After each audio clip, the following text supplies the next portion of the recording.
My mother and I grew up together, and from the earliest years my life was colored by her boundless care, hard work, and desire to give me the best, despite the circumstances.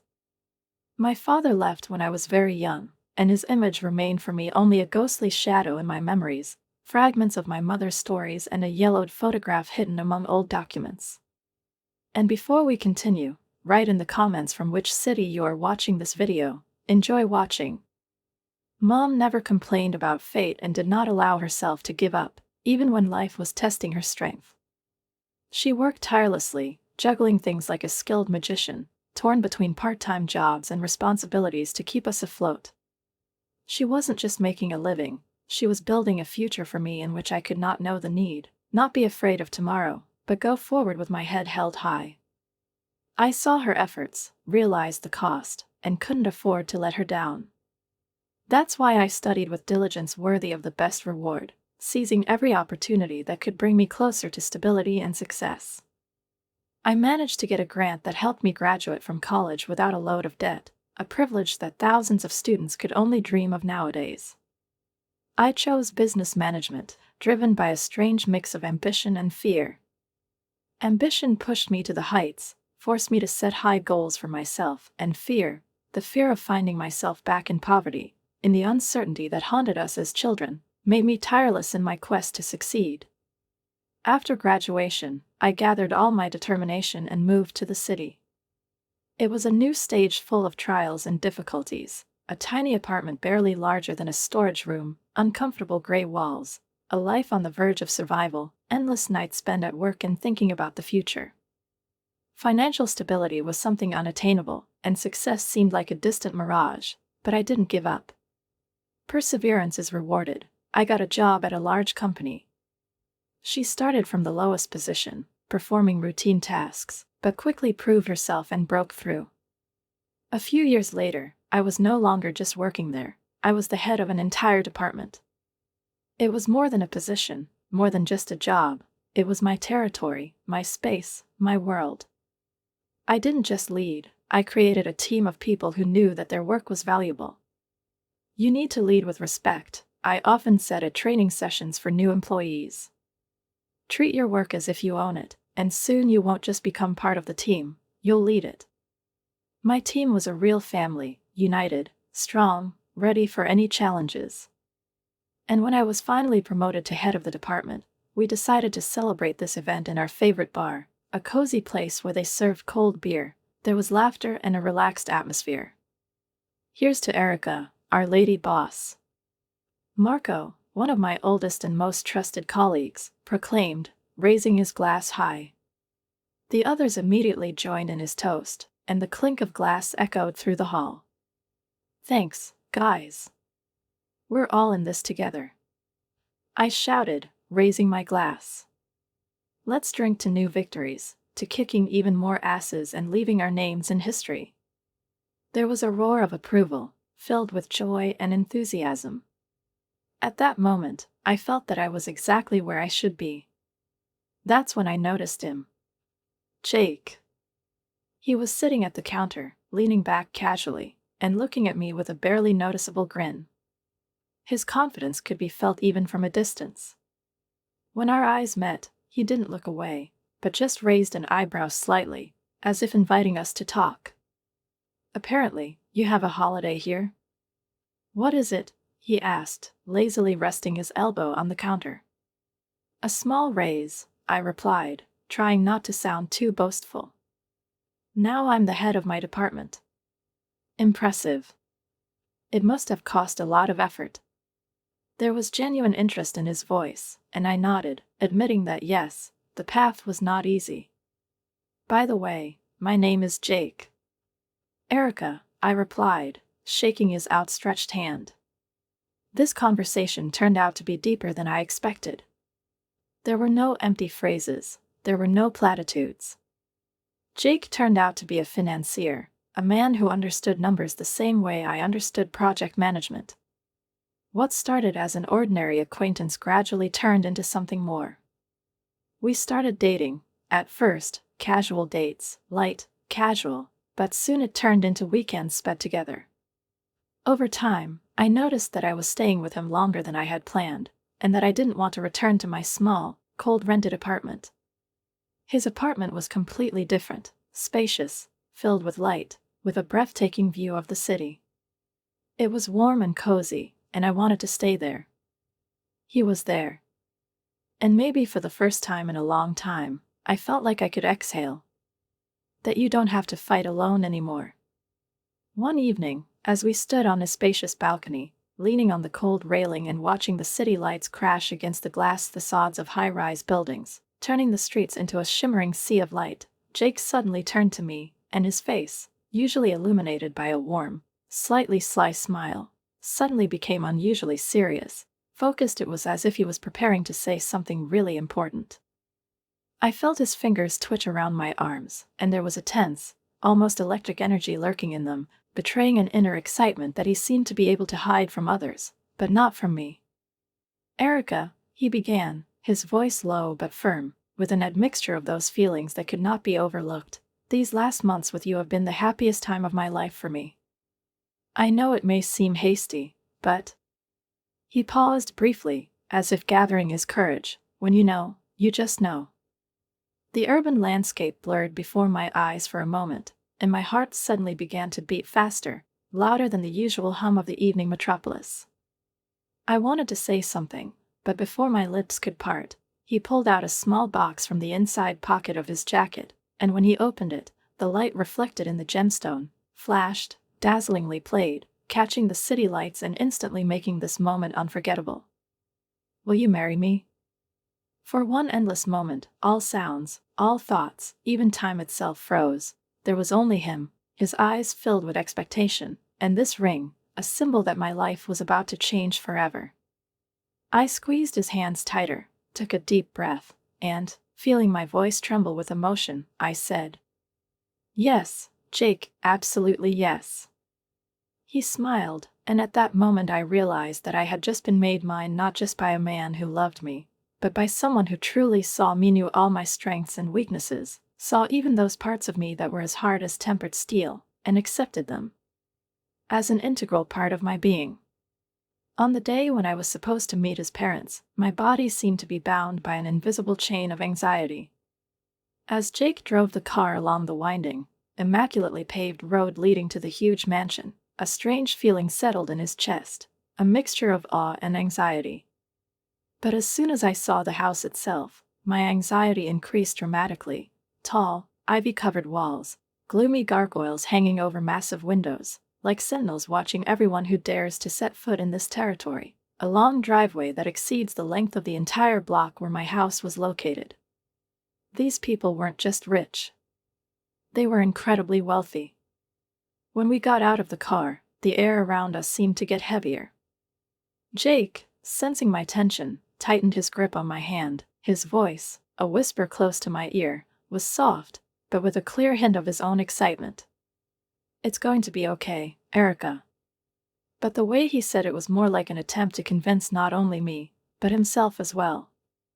When the massive oak doors swung open, Mr. and Mrs. Hargrove stood before us, the epitome of elegance and unquestionable authority.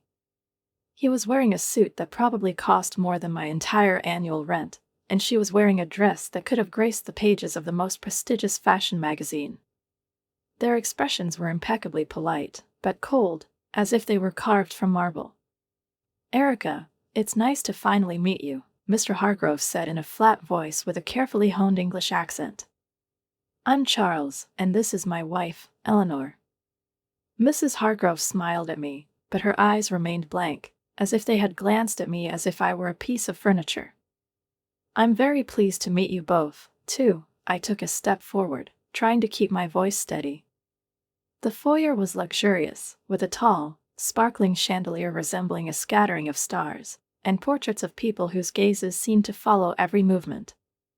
At dinner, when we were sitting at an immaculately set table covered with a snow-white tablecloth, I noticed Jake stealthily whispering tips to me on which appliances to use for different dishes, but his words were lost in the noise of thoughts whirling in my head. The atmosphere at the table was tense, the air cold, filled with hidden condemnation.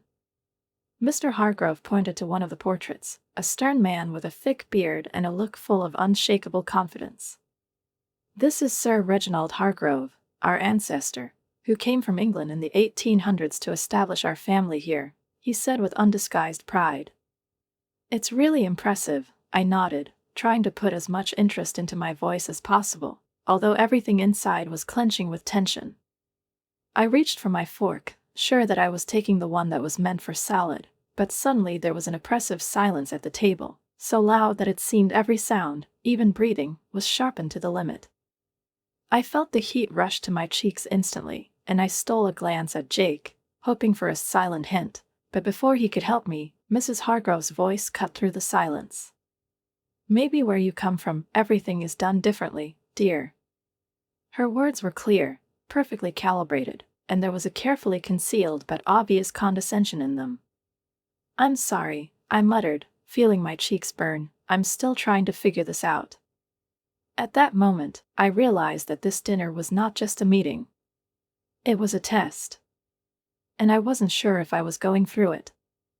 Jake, feeling the tension at the table reach its limit, tried to defuse the situation by shifting the conversation to a safer topic, telling us about how we met, about our common interests, about what makes us happy, but his parents seemed to be listening to him absently, only nodding occasionally, while how their true attention was focused on my every move, on how I held my fork, how I raised the glass to my lips, how uncertainly I handled the dessert spoon, as if it were not just a device for eating, but a symbol of their world, to which I obviously did not belong.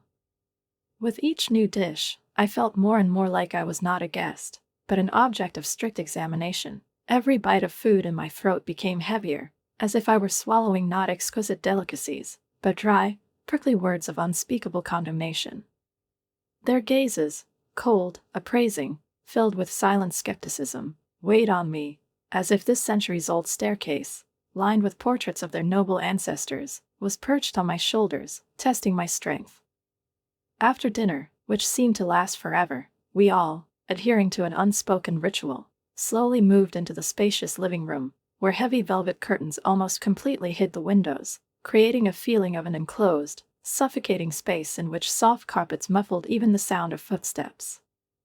I sank into one of the massive, ornate armchairs, feeling like an exhibit in a museum where a commoner was brought in for an amusing study of her clumsiness, while Mrs. Hargrove took the seat across from me, perching with impeccable elegance on the edge of her chair, keeping her back perfectly straight and leaning forward with an expression of polite but dispassionate curiosity. "Erica, dear," she began in a tone that was marked by benevolence bordering on patronizing restraint, "tell us more about your family. Your upbringing must have been very different from ours." I hesitated, feeling Jake's intense gaze pushing me to answer, but at the same time warning me that every word I said would be carefully weighed and analyzed. "Well, it was mostly just me and my mom," I said, trying to keep my voice calm, but feeling my voice tremble slightly.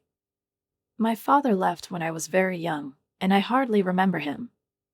Mom did everything to raise me alone. She's a nurse." As soon as the last word left my lips, a dull, oppressive silence reigned in the room, filled with such a ponderous silence that it drowned out even the rustle of the curtains under the light breeze of the air conditioner.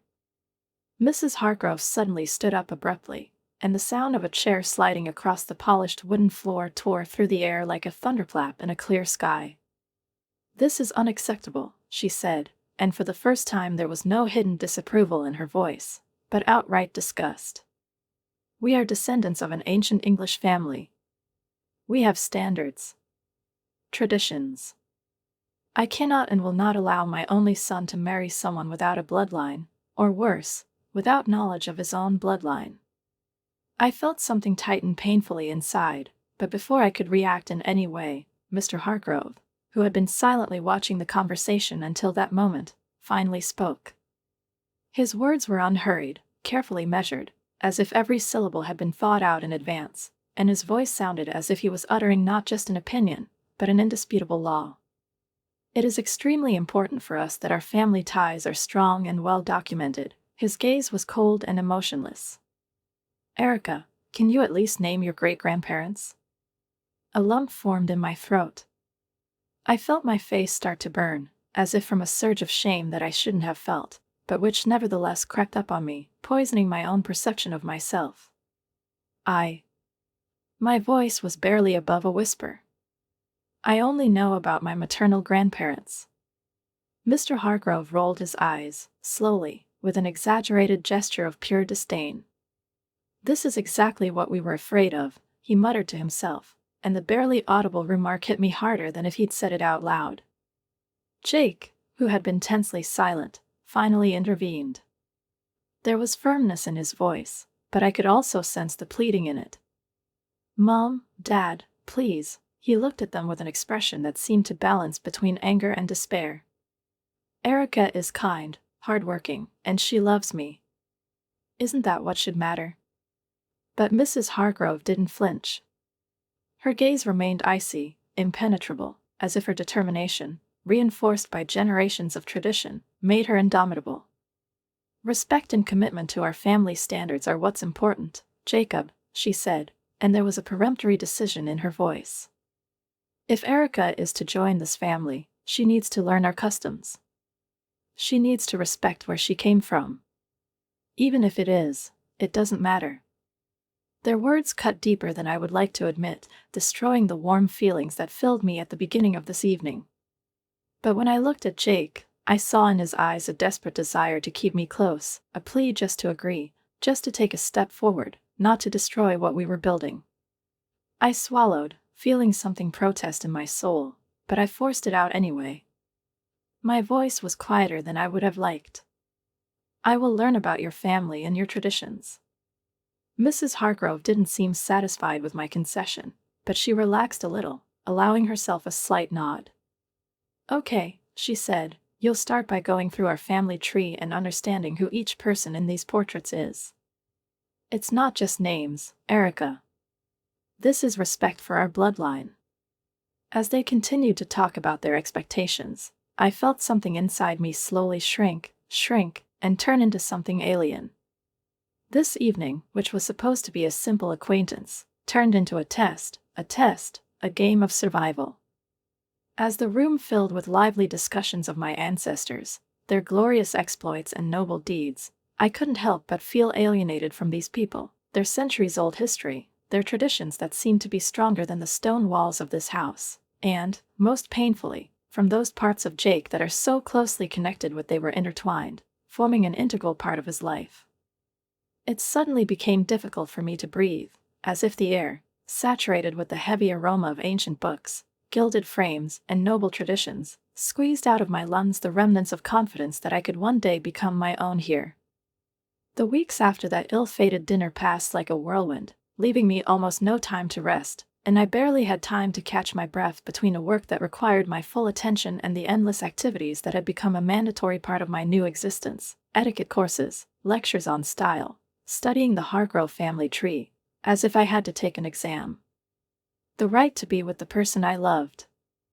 Mr. and Mrs. Hargrove insisted that I go through this process completely, without exceptions, without indulgences, and each new day began before dawn, when the alarm clock broke the silence of my small apartment, calling me to another day of exhausting attempts to fit into a framework that seemed alien to me, and ended long before sunset, leaving I feel drained like a lemon, unable to think or feel anything but fatigue.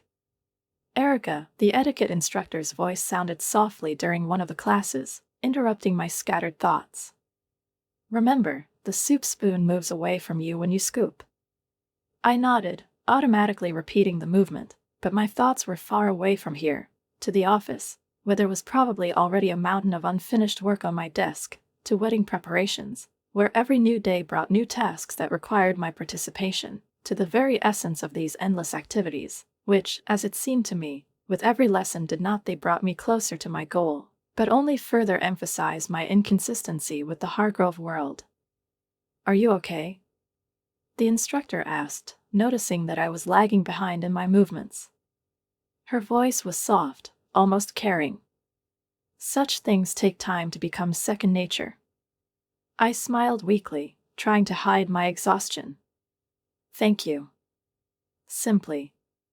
That's a lot, I muttered, unable to put into words all that was bubbling inside. At that moment, my phone rang. I looked at the screen. Mom. I'm sorry. I apologized to the instructor and, grabbing my phone, hurried outside, hoping to find a quiet corner amid the noise of the city. Hi, Mom, I said, holding the phone to my ear, and only then did I notice how tired my voice sounded.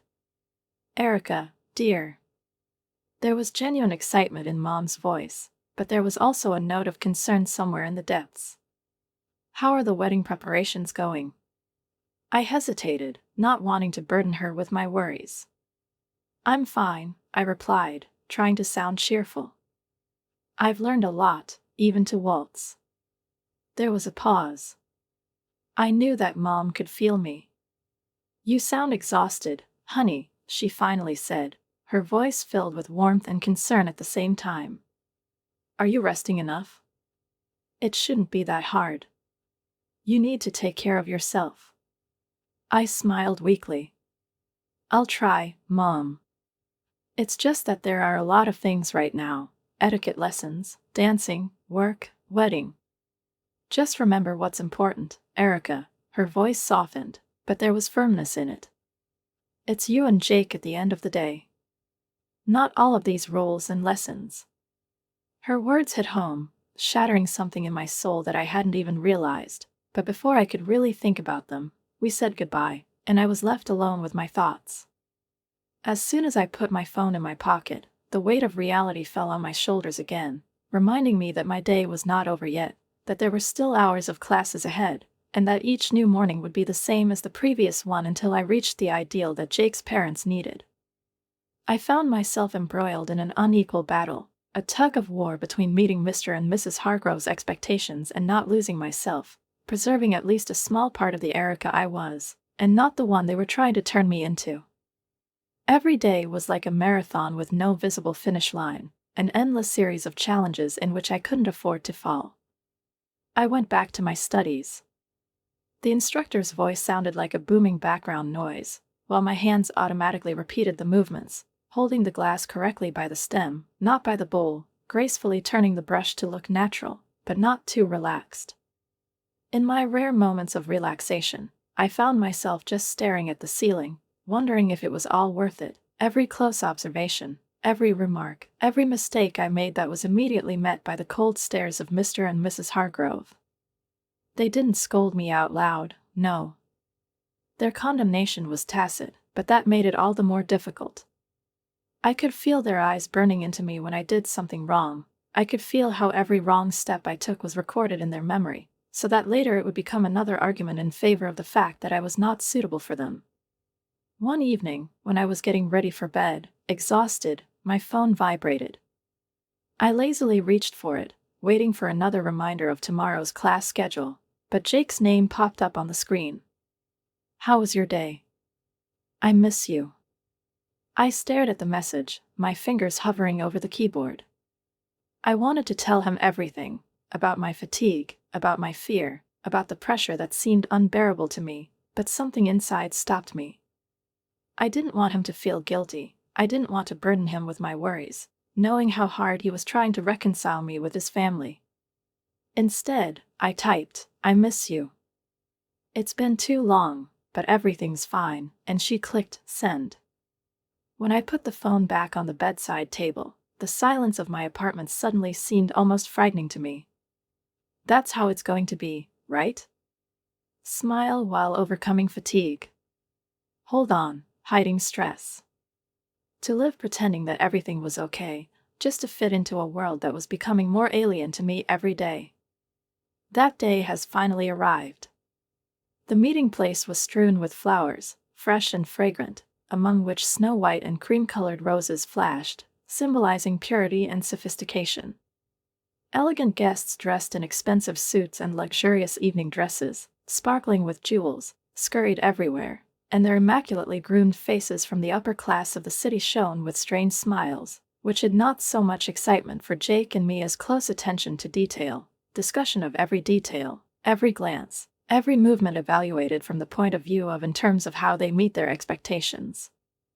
My stomach knotted as I stood in my long, flowing white dress, feeling the weight of the fabric pulling me down like chains restraining my movements. I tried to catch my breath, but with every second it seemed that the air around me was getting thicker, filled with other people's looks, other people's thoughts, other people's judgments. My mother came up to me, gently straightening a lock of hair on my forehead. Her hands, warm and dear, were the only consolation at that moment. "Everything will be fine, Erica," she said with a soft smile, her voice full of love and confidence, the confidence that I had lost in myself. I wanted to believe her. I wanted to feel the very joy that brides dream of on their wedding day, but as soon as the ceremony began, all hope for a peaceful, serene celebration evaporated, giving way to hidden but obvious hostility. Jake's parents embarked on a war of supremacy, where the main weapons were subtle, carefully thought-out remarks, cold glances, and subtle gestures with which they demonstrated their displeasure. Mr. Hargrove strutted among the guests, gravely accepting congratulations as if it were his personal triumph and not our day with Jake, and Mrs. Hargrove hastened to emphasize within earshot how much effort they had put into organizing this event, at a decent level. When the guests began to take their seats, I tried to chat with someone to distract myself a little, but as soon as I opened my mouth, I felt Mrs. Hargrove gently but persistently take me aside. Her icy smile did not bode well. "Erica, dear, make sure our friends are taken care of. Bring some drinks." "That's a good girl." Her voice sounded like an order, and her tone was the way adults talk to children, as if I wasn't a bride, but a little girl who had been sent on an errand. I froze, trying to figure out if I had heard correctly. I began, but I was immediately cut off by her sharp gaze, full of undisguised superiority. "There are no buts. You're almost family. Now take the initiative," she said reluctantly, and then, without waiting for my response, she turned back to her guests, as if I had already obeyed her orders. I swallowed my resentment, feeling bitterness rise inside, but still took a tray with champagne and small snacks, not knowing what to do. It was useless to argue at that moment, and what was the point of making a scene at my own wedding? My steps were heavy, and the dress I was supposed to feel like a queen in now felt like shackles dragging behind me, making it difficult to move, as if reminding me that I was not here for myself, but for other people's expectations. I caught a glimpse of Jake laughing and chatting with friends, his face glowing with carelessness, while, like a servant, served another portion of drinks among the guests. But as I walked past the table, I heard Mrs. Hargrove's voice above the general hum of conversation. "Erica will be serving us tonight." Her words sounded unexpectedly loud, clear, with cold, almost ostentatious condescension. "It's a good practice for her, don't you think?" She looked around the room, as if seeking support or approval, and I stood there, feeling something inside me break. That was the last straw. I took a deep breath, suppressing the tremor in my voice, and went up to her, my hands trembling slightly, but I knew I had to say this. I had to make it clear that I also had a voice. "I'm not a waitress at my own wedding," I said flatly, looking her straight in the eye. "There are staff here who should be doing this." Mrs. Hargrove stood up, and her face reflected that mocking surprise that seemed to be her favorite expression. "You should be grateful that we even allowed such a simple girl to enter our family," she hissed, her words sharp as a dagger blade piercing through my confidence. "Remember your place, Erica." I felt the color of anger flood my cheeks, my heart pounding in my chest, but not from fear, but from rage, humiliation, and the realization that they would never accept me, no matter who I tried to be.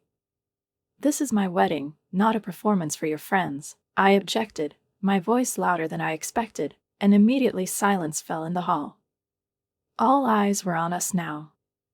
Jake, catching the end of our exchange, froze in place, stumbling over the glass of champagne in his hand. "What's going on here?"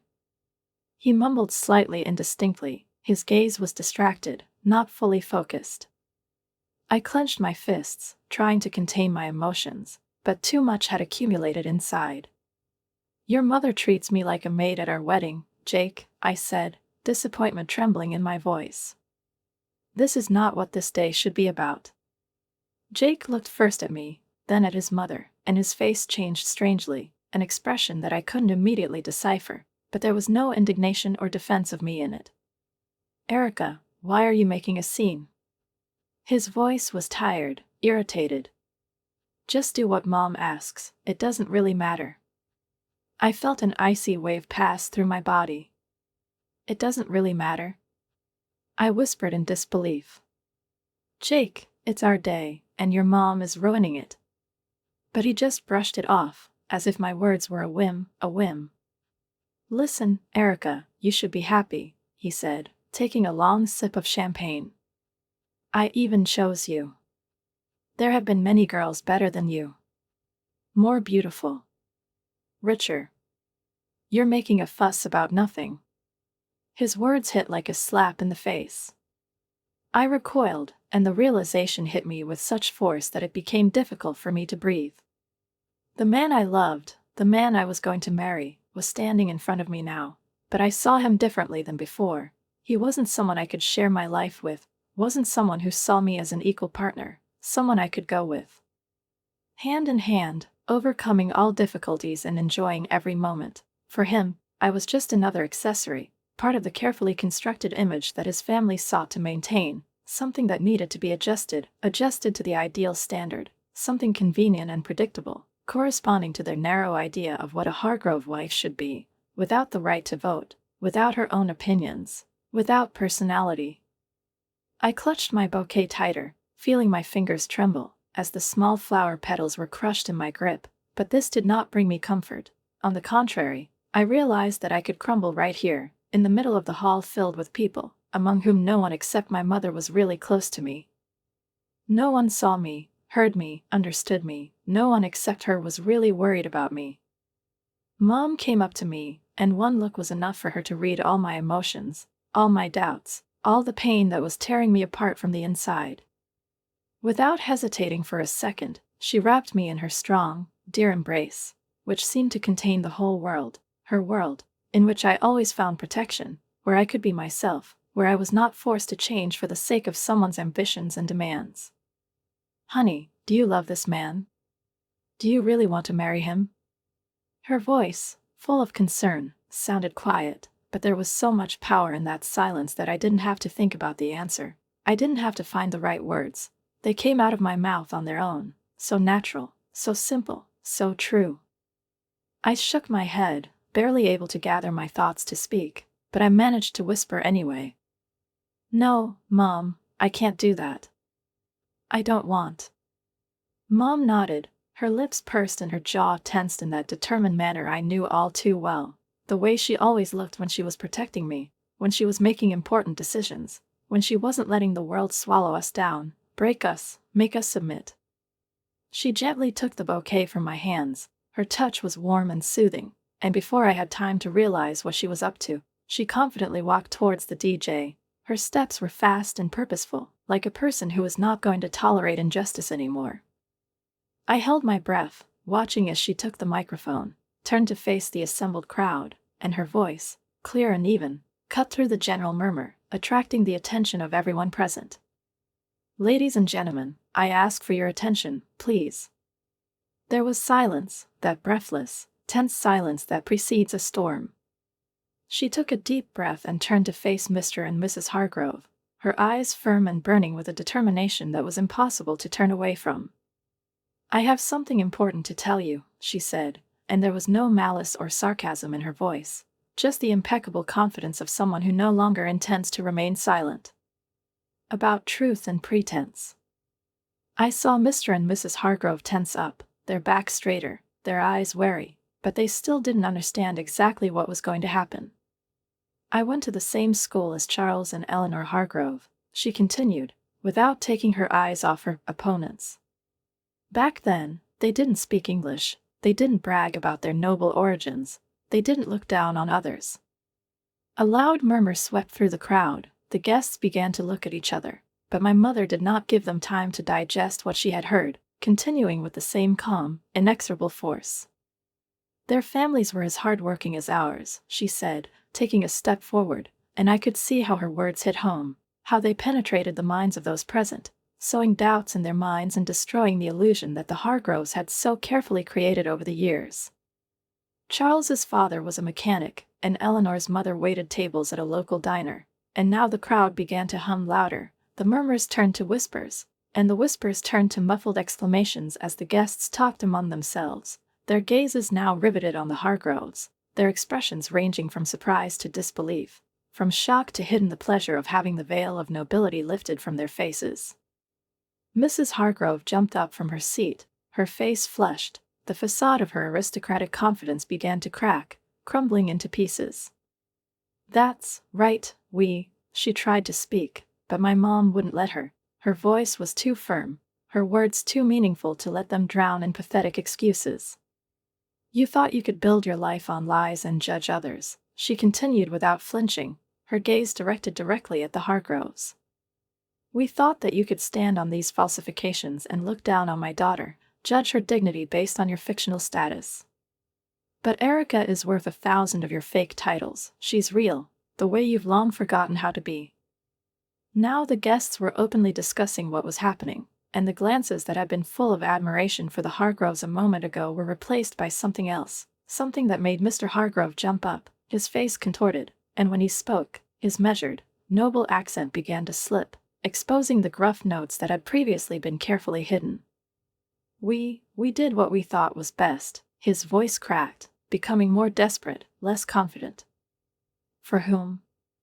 My mom interrupted him, and her voice sounded like a steel blade cutting through the air. "For your son? For the society?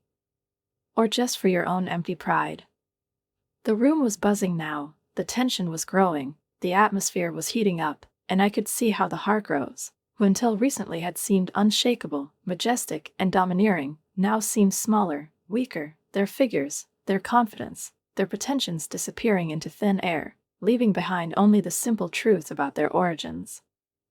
Jake's face contorted in an agonizing mix of shock and anger, his eyes flashed with rage as he abruptly moved towards me, his steps were fast, almost threatening, and before I could react in any way, he was next to me, leaning so close that I could feel his ragged breath on my skin, and his voice, though quiet, rang with tension, which made something inside me shrink.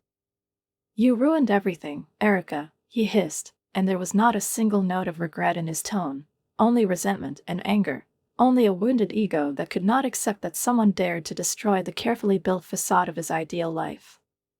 "You've disgraced my family, and now you're asking if I want to marry you after watching this?" His words cut into me like sharp blades, but the pain they were supposed to bring didn't penetrate inside. It stuck somewhere on the surface, not finding in me that old vulnerability that might have made me break down a couple of hours ago. I wanted to answer, I wanted to say something to him that would pierce him in response, but before I could open my mouth, his hand abruptly grabbed my wrist, his fingers tightened around my arm with such force that I had to suppress a shudder that ran through my body. "I'll teach you how to be a good wife," he said, pulling me closer, his lips too close to my ear, and his voice low, cold, dangerous. "The one who knows her place and obeys." His threat hung in the air, heavy as thunderclouds before a storm, sticky and chilling at the same time, like a poison that had just begun to enter the blood. But I was not the one who could be intimidated. I was not the one who would take on these chains and meekly bow her head and walk down the aisle, knowing that this ceremony would be followed by years of humiliation, years of fear, years of self-suppression. I jerked my hand away with all my might, taking a sharp step back, as if pushing away not only him, but all those ghostly chains that he was trying to throw at me.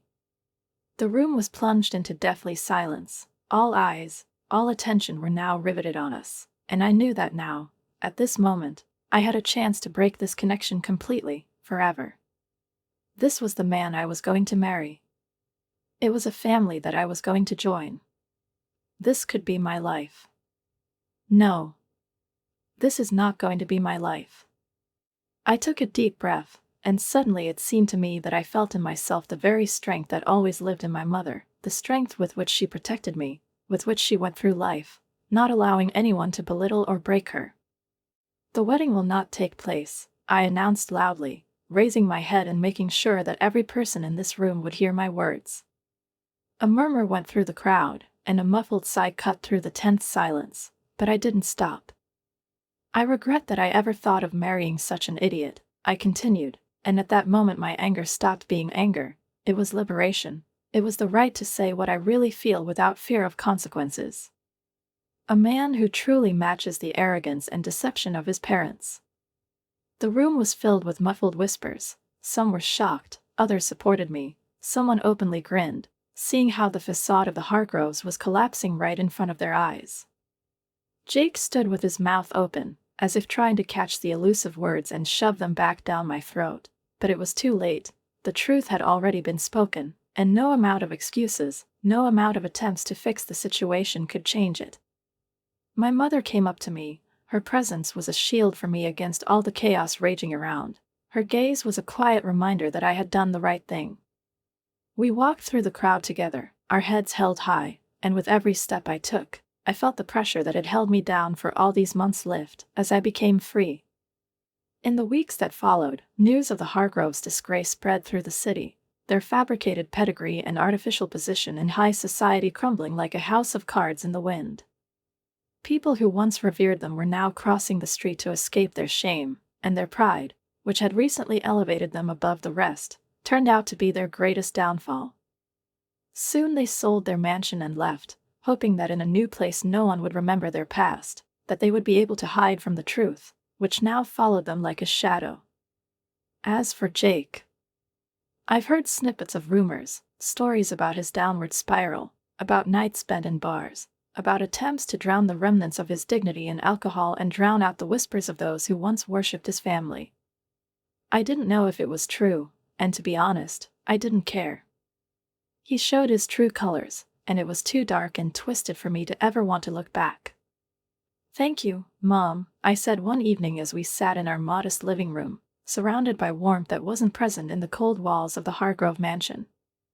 She looked at me with a soft smile, her eyes shone with pride, and when she took my hand, gently squeezing it in hers, it seemed to me that this moment, this simple intimacy meant more to me than any wedding, than any wealth, than any status. "I will always be here, Erica," she said softly, her voice filled with that confidence that has always given me strength. "You're my daughter, and I raised you to be strong and true to yourself. No man, no family will ever make you less than you are." We were sitting there, and the TV was blaring in the background, creating a cozy noise of everyday life that seemed so refreshing after everything we had been through. I lost my fiancé, but I regained myself, my freedom, my pride, my future. After all this wedding disaster, returning to work turned out to be almost like visiting a sanctuary for me, familiar, reliable, real. My colleagues, who had already heard about the chaos, were neither judgmental nor sympathetic, only supportive.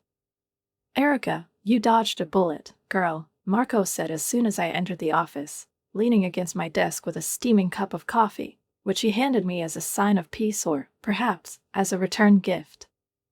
"Thank you, Marco, it's nice to be back," I replied, taking the cup from his hands, letting the bitter, tart warmth spread through my body, creating a feeling of something familiar, almost native, as if I had really returned to where I was expected, where I was not just a part of the decor, not just an appendage.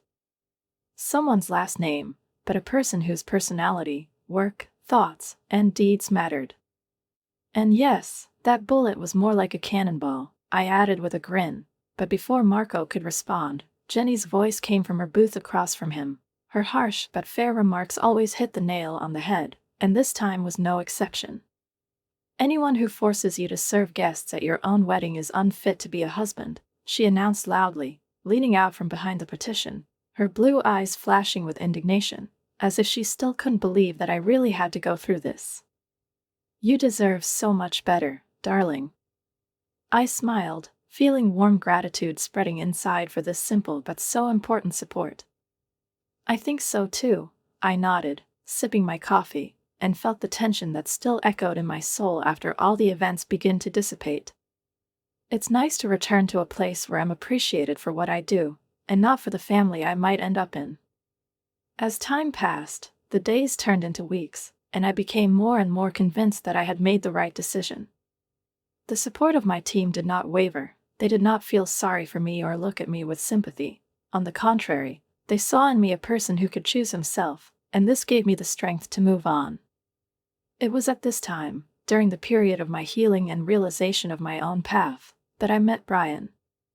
He was a friend of mine, and we ran into each other quite by chance at a small party where there were no pretentious receptions, snow, white tablecloths, and ostentatious splendor. Just a few close people gathered on a Saturday afternoon to talk, laugh, and just have a good time. I entered the room, and the first thing I heard was his laughter. Sincere, infectious, so natural that even I, who was used to keeping a careful distance from strangers, wanted to smile. "Hey, you must be Erica," he said, getting up to greet me, and his lightness, simplicity in his movements and tone immediately made me feel comfortable. "I've heard a lot about you." "All good things, I promise." "Thanks, Brian. I hope they didn't embellish too much," I replied, trying to match his casual tone, and to my surprise, it wasn't difficult at all. We immediately found a common language, and the more I got to know him, the more I realized how different he was from anything I had ever seen before. His family was the exact opposite of the Hargroves. The first time I met his parents, they greeted me not with cold, appraising looks, not with casual smiles hiding calculation, but with warmth and genuine cordiality, from which something inside me trembled. "Erica, we're just glad that Brian found someone who makes him so happy," his mom said, wrapping me in a hug as soon as I stepped into their cozy home, which didn't have ostentatious luxury, but had something much more valuable: warmth, love, and sincerity. It was refreshing. Simplicity. No pretense, no demands, no expectations of meeting any abnormal standards, just sincere acceptance. Brian and I took our time, didn't rush into any framework, and didn't try to fit into other people's expectations. We gave each other time, got to know each other beyond the surface conversations, built something of our own, without pressure, without the need to be someone other than ourselves. Meanwhile, the work was also satisfying, and one day my boss called me into his office. His gaze was serious, but at the same time there was approval in it. "Erica, I just want to say," he began, folding his arms on the table and looking at me with obvious pride, "we've all noticed how you handle everything. It wasn't easy, but you managed to keep your job at the highest level." I nodded, not really understanding what he was getting at, but he didn't keep me guessing for long.